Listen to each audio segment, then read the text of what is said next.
বৃদ্ধি হ'ব নিযুত মইনাৰ আঁচনিৰ মাননি লগতে মেধাবী শিক্ষাৰ্থীক স্কুটি প্ৰদানৰ আঁচনি বন্ধ কৰাৰ সিদ্ধান্ত চৰকাৰৰ। নমস্কাৰ ছাত্ৰ ছাত্ৰীসকল, তোমালোকৰ বাবে ভাল খবৰ আৰু বেয়া খবৰ দুইটাই আছে। প্ৰথমটো ভাল খবৰ ছাত্ৰীসকলৰ বাবে নিযুত মইনাৰ আঁচনিৰ ধন বৃদ্ধি কৰা হ'ব। যিসকল ছাত্ৰীয়ে নিযুত মইনাৰ আঁচনিৰ ধন লাভ কৰি আহিছে বা অনাগত দিনত এই আঁচনিৰ অন্তৰ্ভুক্ত হ'ব, তেওঁলোকৰ বাবে ভাল খবৰ, নিযুত মইনাৰ আঁচনিৰ মাননিটো বৃদ্ধি কৰা হ'ব।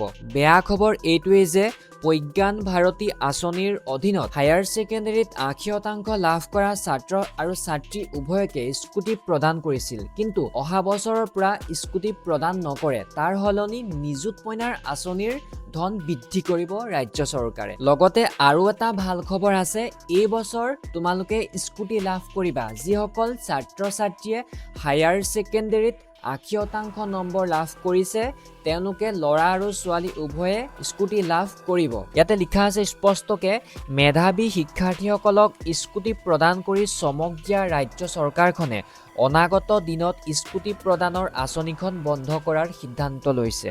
অন্তিমবাৰৰ বাবে এইবাৰেই ৰাজ্যৰ মেধাবী ছাত্ৰীক স্কুটি প্ৰদান কৰা হ'ব। ইয়াতে অকল মেধাবী ছাত্ৰীক বুলি কৈছে, যিহেতু স্কুটি অকল ছাত্ৰীকে প্ৰদান নকৰে, ছাত্ৰক আৰু ছাত্ৰী উভয়কে প্ৰদান কৰে। ঠিক আছে, ল'ৰাৰ বাবেও এইটো প্ৰাযোজ্য হ'ব। ঠিক আছে, অৱশ্যে নাৰী শিক্ষা প্ৰগতিৰ বাবে নিযুত মইনা আঁচনিৰ মাননি বৃদ্ধি কৰিব চৰকাৰে। উল্লেখযোগ্য যে প্ৰজ্ঞান ভাৰতী আঁচনিৰ 9 পৃষ্ঠালৈ এই নিউজটো দৈনিক জনমভূমি নামৰ বাতৰি কাকতখনত তোমালোকে পাই যাবা।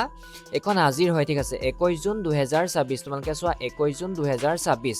এতিয়া আমি 9 পৃষ্ঠাত চাব লাগিব এইটো, ইয়াৰ থাকি যোৱা অংশটো, মেধাবী শিক্ষাৰ্থীক স্কুটি প্ৰদান। প্ৰজ্ঞান ভাৰতী আঁচনিৰ অধীনত বাণীকান্ত কাকতি বঁটা হিচাপে বিগত সময়ছোৱাত মেধাবী ছাত্ৰীসকলক ৰাজ্য চৰকাৰে স্কুটি প্ৰদান কৰি আহিছিল। এইটো ছাত্ৰ আৰু ছাত্ৰী উভয়ে হ'ব। ঠিক আছে, সেই অনুসৰি উচ্চতৰ মাধ্যমিক চূড়ান্ত বৰ্ষৰ যিকোনো শাখাত ৮০%তকৈ বেছি নম্বৰ লাভ কৰা মেধাবী ছাত্ৰীসকলে চৰকাৰে প্ৰদান কৰা স্কুটি লাভ কৰিছিল, কিন্তু শেহতীয়াকৈ মুখ্যমন্ত্ৰী ডক্টৰ হিমন্ত বিশ্ব শৰ্মাৰ অধ্যক্ষতাত অনুষ্ঠিত এখন পৰ্যালোচনা বৈঠকত স্কুটিৰ পৰিৱৰ্তে ৰাজ্য চৰকাৰখনে নিযুত মইনা আঁচনিৰ অধীনত সকলোকে সামৰি লোৱাৰ সিদ্ধান্ত লয়, যাৰ বাবে এইবাৰেই শেষবাৰৰ বাবে মেধাবী শিক্ষাৰ্থীসকলে স্কুটি লাভ কৰিব। ঠিক আছে, ইয়াতে ছাত্ৰীসকলৰ কথাটো উল্লেখ আছে, কিন্তু তোমালোকক মই স্পষ্টকৈ বুজাই দিওঁ যে ছাত্ৰ আৰু ছাত্ৰী উভয়ে, ঠিক আছে, উভয়কে স্কুটি প্ৰদান নকৰে অহা বছৰৰ পৰা, কিন্তু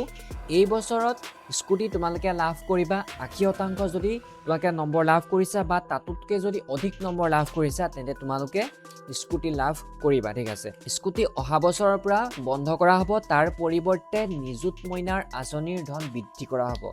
আজি আছিলে ভিডিঅ'টো ইমানখিনিয়ে। যদি ভিডিঅ'টো ভাল পালা তেনেহ'লে চেনেলটো ছাবস্ক্ৰাইব কৰিবা। এনেকুৱা ধৰণৰ ভিডিঅ' তোমালোকে পাই থাকিবা অনাগত দিনত।